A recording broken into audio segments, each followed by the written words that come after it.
Okay, another fun one came into the shop. It's actually one we had here last week. He said it was making some crazy noises. I drove it and all it had was both the U-joints on the rear drive shaft are completely done. So he took it, had it for a couple of days, and promptly towed it back in because it didn't have reverse. And it's making this lovely noise. It's coming from the transfer case right there.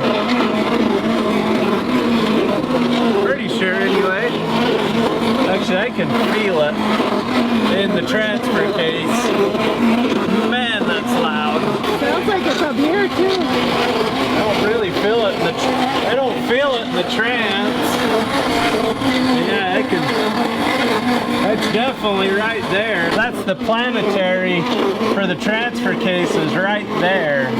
So that's what it sounds like. The other funny thing is it doesn't have reverse. It's even just slightly noisier when you try and put it in reverse. It doesn't move. It's like twice as loud as the cab though. It's crazy. I think we're gonna pull the transfer case, split it, see what's going on. It's a 261 light duty. We don't normally see these fail. This is a 246 problem. It doesn't have case rub. It's full of oil, and so I don't know what happened to it. But we'll get it out, get it tore down, and we'll update it. So this is a crazy one. The other funny thing is the transmission's in neutral, so that makes me a little nervous too. And the park brake set, because that's what we did before we lifted it up, because it would still make the noise. If I could get in it and put it in reverse, and the speedometer would read nearly 10 miles an hour. But it is loud in reverse. Yeah, see, but here you can look at the speedometer and it's reading like 5 miles an hour. I have the slightest idea as to why. Alright, but it quiets up and drive. Who knows why?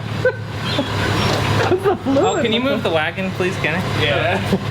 This is one of the crazier ones we've had. But it makes that noise, it is probably the transfer case because it's like it's in neutral.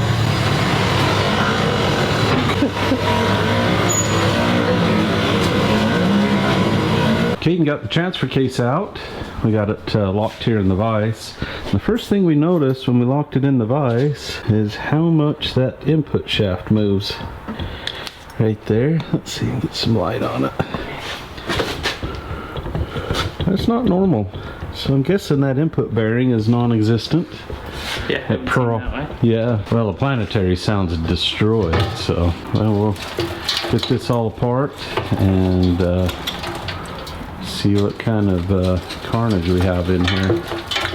I have a few parts for these, but I don't know if I'll have enough parts here in my stash to get this put back together or not. So yeah, just an unusual thing to have a 261 come apart like that. So yeah, because it was full of fluid before. We did. Yeah. We have serviced this when it was here last time.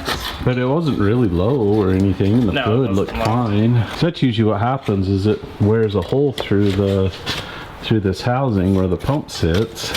Right here, this is the little notches where the oil pump sits. It'll usually wear a groove through those and they'll leak all the fluid out, but this one does not have that issue. I'm really curious to see what's going on. Well, we got this transfer case all apart and there is absolutely nothing wrong with it.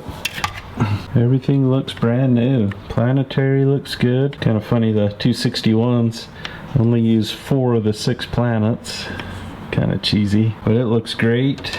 Bearing looks good. I thought that was going to be loose because the way it was wiggling, but the bearing feels perfect. All of this stuff looks perfect. There was nothing in the pickup for the oil pump. I mean, it just looks flawless. So it's got to be something on the trans. I guess it would have to be the rear planet. Sure was weird because when it was running up in the air, it sure felt like it was that case. It felt like the planetary in it, but could we start it and run it and see if it makes the noise? well, there's not any load on it. Oh, yeah, that's fair. But where there's nothing in that transfer case, it just has to be the trans. I guess we can pull the trans pan and see what's going on. That's probably our best bet. Yeah, it's just weird because I've been into so many of these 4L60s, and I've never seen one make the kind of noise that this one was making. So, yeah, I don't know. Never seen a transfer case do it either. So. Well, I've seen quite a few transfer cases. Oh, really? Oh yeah, I've seen several 246s. In fact, the 263 that's in Weston's truck was making a similar noise. Kaden just dropped the pan, and fluid's pretty nasty. I knew it was pretty dark. But the trans shifted fine the last time it was in, which was only like a week and a half ago. So I didn't think much of it. But let me dump this fluid out and we'll look and see what these chunks are. And it didn't look that bad a week and a half ago. Wow. Let's see, I think those are rocks just off the edge of the pan. It looks like iron. There's a piece of steel. I'm not exactly sure what those are. I'm thinking it'd be more steel, like a planet, or even pieces of the rear sprag, but yeah, I don't know. Yeah, that's all definitely, it's all definitely iron. No bueno. Can you see anything on the, or is it just the valve body? Really not anything to see here. Yeah, everything there looks. Yeah, this looks pretty okay. Yep.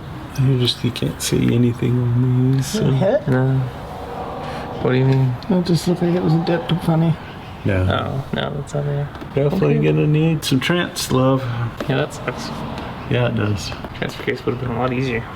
Yeah, we'd be going back together if it was a transfer case. No such luck. Yeah. Okay, well, I guess we'll put some numbers together and call the customer. Yep. That was fun. We heard back from the customer. Customer wants to finish repairing this. We'll put a new case saver in on that so that it doesn't wear through the case here, the oil pump doesn't. Get some new seals for the transfer case. Everything else looked good in it, so we'll get that handled. Kendall's over here getting the trans out now, so when he gets it out, I'll pull the trans down and see what happened to it.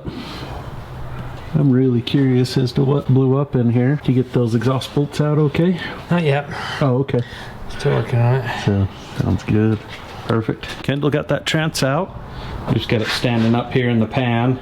I'm just going to pop the pan off and then pull everything apart out the top and see what I can see. It's easier just to do this where I've got stuff on the back bench. I don't really want to make a big mess on the back bench, and if this trans is bad, it's just going to go back together just for a cord anyway, so don't really care too much. I'm just really curious more than anything. So okay, I'll pop the pan back off, pull the pump out, and start sliding it apart.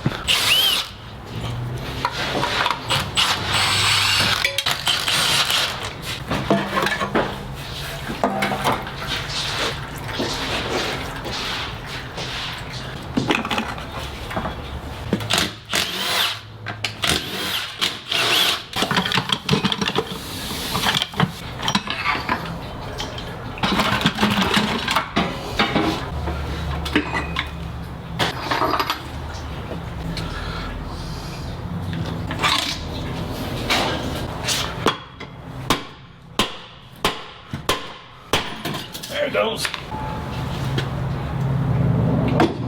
Okay, anytime you do a trans on one of these trucks or anything with an LS, just do the rear main. If it isn't leaking, it's gonna be leaking. It's not very much money. This one was leaking pretty bad off of these corners right here. That's pressurized oil in those two galleys right there. When this gasket gets old and hard, they'll leak out these corners pretty bad.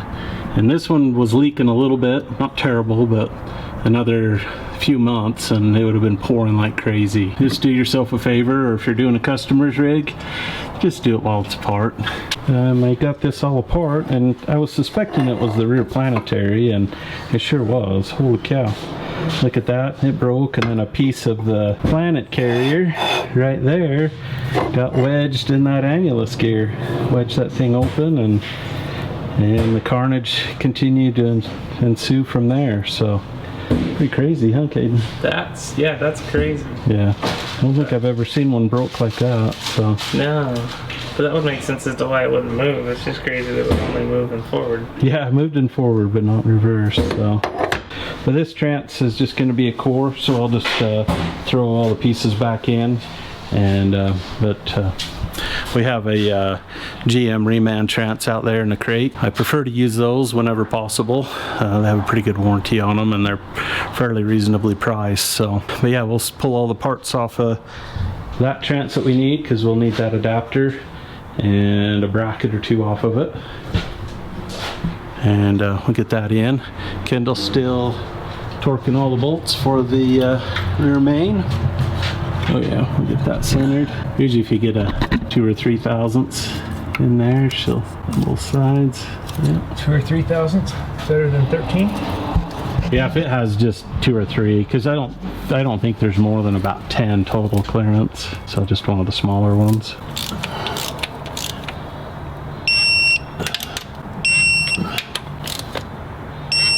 Okay, and push that seal in. These are a reverse lip. So that goes. Feel that. Let's see. Okay. All right. Guess you're ready for the flex plate, and then we'll swap some parts over to the new trans. I'll start getting this other trans tore down. Flex plate is in. Bolts are Loctited and torqued. The cooler lines have all been flushed. Amazingly, there wasn't much in there. I think all the pieces were big, so there wasn't much in the cooler lines at all, so which is good. I was a little worried that maybe the cooler would be plugged, but everything seems great. Flow test's great, so we're good there. Kendall's over here putting all the bits and pieces on the new trans. So we're not going to really show any of this install. This is kind of standard stuff. I might show the transfer case getting put back together, but beyond that, let's go for a test drive after it's all done. I have the transfer case back up in the vise so I can work on it. And then this is the case saver piece. This is a pretty inexpensive one that just sits over there. And that keeps these pieces of the pump right here from wearing into the case. The case is magnesium, so it's really soft and erodes away pretty easily. Let's see. Yeah, you can see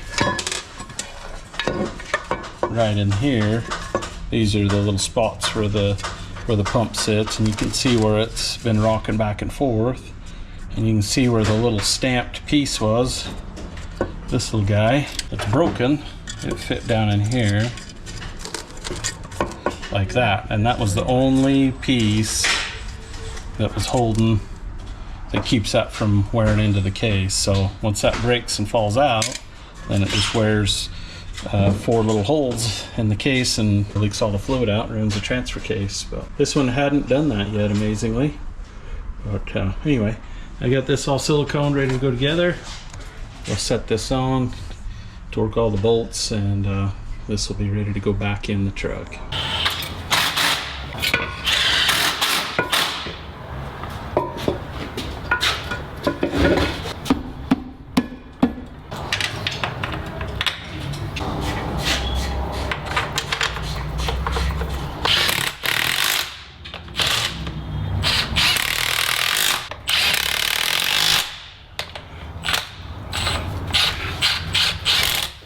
We got it all together. Now it's time to go take it on a test drive, make sure everything's all quiet, and then this trans shift's good. Let's see what we get here. Ooh, you can tell it's an early 5.3. You can hear those pistons swapping holes. I think this one's a early 02, so it doesn't have coated pistons, so lots of piston slap and lots of traffic.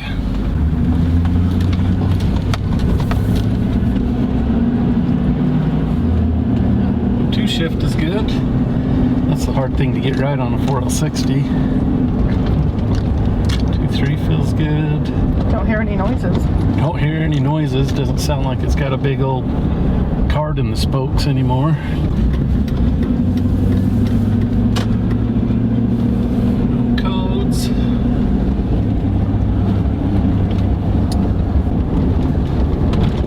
And there's the 3/4 shift.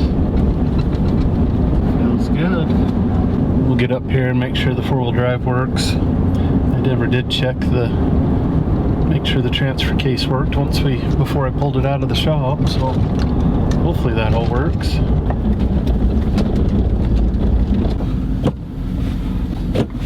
Seems to ship okay. That goes in for low. Are you in 4 low? Yeah. Are you good? Oh yeah. Oh yeah. Definitely good. Okay. All right. We are good. This one can go home. Actually, I'll get back and double check the fluid, but beyond that, it's ready to go. Got back to the shop, checked the fluid. It was about a pint low, so I got that topped off. But the truck is great. Called the customer. He'll be here shortly to pick it up. So that'll take care of it for today. Till next time, remember, don't limit the number of challenges you have in your life, but do challenge your limits. Thanks for watching.